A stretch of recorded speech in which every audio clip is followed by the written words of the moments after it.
As Sadhguru recovers from the urgent brain surgery, there are some trollers who are tweeting that his own yogic practices did not work on him and he got sick. The trollers have really stooped so low this time. In this video, we will share how Sadhguru has committed his life for the well-being of everyone, sacrificing his own health for over 40 years now.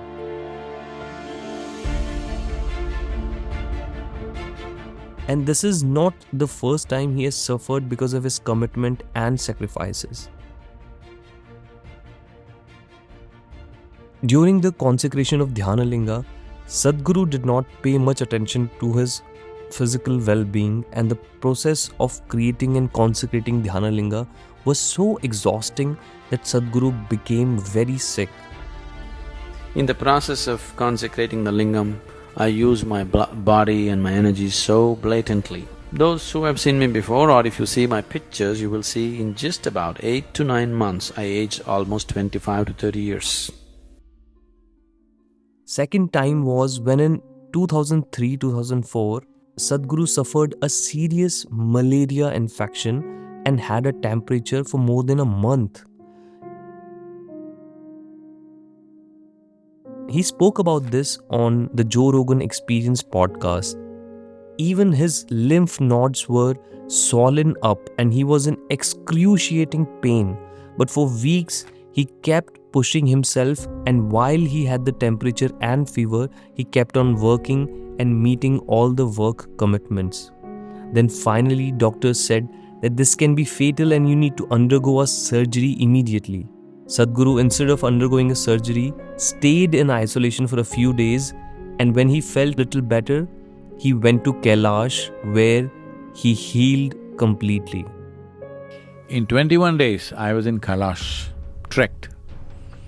My muscle mass had gone down, my legs had become like this. Always I've been walking, trekking, playing games. I've had some muscle, not like you, but I have some muscle to keep me going. But my muscle mass went down so much in these 8 weeks, I just shrank like that. With great difficulty, I trekked there. I could barely speak, and I sat there for 2 hours. I took one strand of what is there on that mountain. You won't believe, in 2.5 hours, I was almost 10 to 15 years younger than what I was at that moment. People around me will vouch for it, how suddenly I'm a different man. After 8 weeks of fever and all kinds of treatments without knowing what it is. So that is the power of that mountain. It's not just to heal you of your health or something.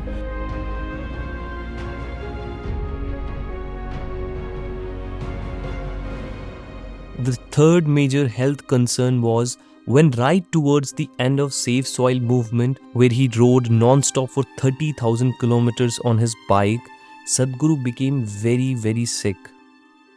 And when he spat it out, it's like balls of sand and mud in the phlegm, like not just little bit, some dust in the phlegm. It wasn't like that. You could see like particles of sand and mud that was coming out of his lungs.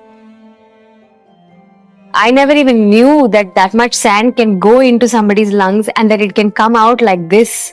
Seeing him cough up these, balls of mud, I don't know, has something happened to his lungs?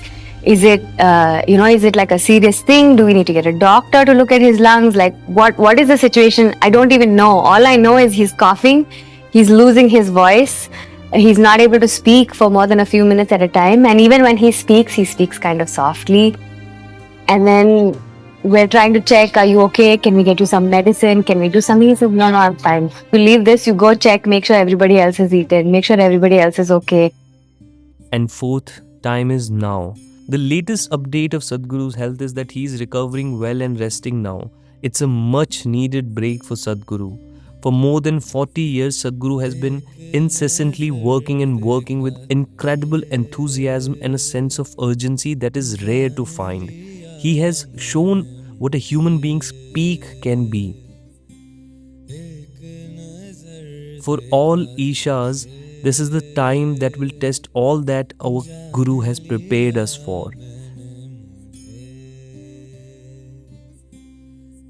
Stay strong and light up like your Guru has taught you.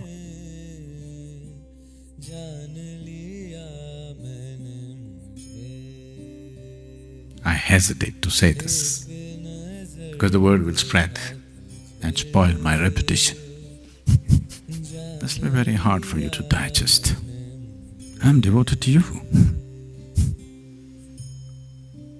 Whether you understand this or not, it's very difficult to understand this. Devotion does not mean that I have to bow down to you or touch your feet or sing your praises. In every way, I live for you, that's devotion. When you hold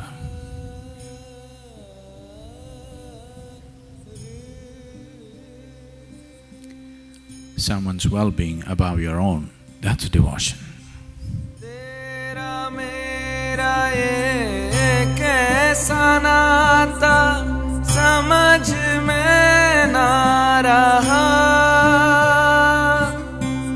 आँख ना लगे तेरी आस